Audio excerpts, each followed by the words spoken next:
Ces concessions ne sont pas des ventes, ce sont des baux amphithéotiques. Alors, baux, ici est le pluriel de bail, un bail amphithéotique étant un contrat de location de très longue durée qui peut aller jusqu'à 100 ans. Il y a quelque chose qui, en réalité, me titille un peu l'esprit.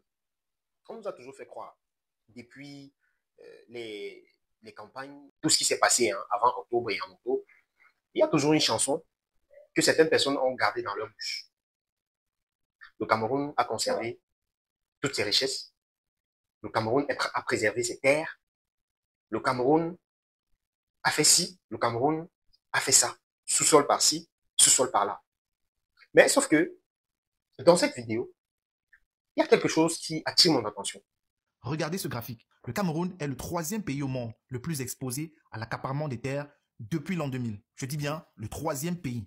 Comment un pays qui estime avoir conservé ses richesses, conservé son sol, se retrouve parmi le top 3, je dirais peut-être le top 5 des pays ayant le plus de sol vendu ou alors légué aux étrangers? Comment? Comment est-ce qu'on peut être celui-là qui a gardé sa richesse, mais on se retrouve aussi parmi ceux-là qui ont vendu la richesse, leur richesse? Parce qu'en réalité, ne nous détrompons pas, soyons clairs là-dessus. Le sol est une richesse. La terre est une richesse. Alors la question ici est simple. Si les terres ont été préservées, pourquoi près d'un dixième du pays est aujourd'hui exploité par les groupes étrangers? Pire encore, on comprendrait véritablement que oui, bon, ce sont des Camerounais qui possèdent cette vaste surface, ces étendues assez grandes.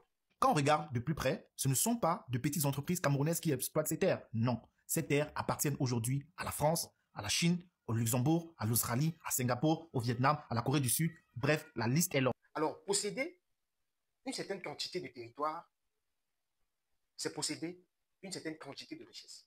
4 millions d'hectares de terres camerounaises ont été cédés à des investisseurs étrangers. Je dis bien 4 millions. Cela représente près de 10% du territoire national, c'est-à-dire une surface presque équivalente à celle de la Suisse entière. Parce que je vous rappelle là que on parle ici d'une superficie telle la Suisse. Nous sommes fatigués avec l'ambassade de France qui est en Guayaquil. C'est devenu, c'est de trop.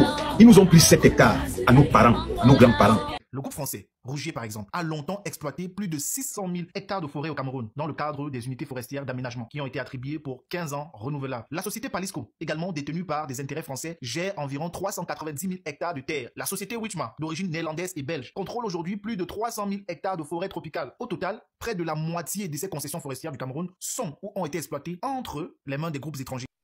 C'est quand même assez paradoxal. Accords coloniaux, pas d'accords coloniaux, nous on veut notre terrain. Mais je pense que, qu'on le veuille ou pas, des éléments de réponse en sortiront.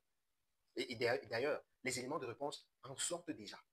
Et les chiffres font froid dans le dos. Regardez ce graphique. Il vient de Statista sur la base des données de la Banque mondiale et de la plateforme Landmatrix, arrêtée au 31 juillet 2024. Alors, je n'ai jamais vu un tribaliste s'offusquer de cela. Chose très surprenante d'ailleurs. Ils savent sur qui peuvent se rabattre. Écho de la terre-mère, comme d'habitude, on reste ensemble.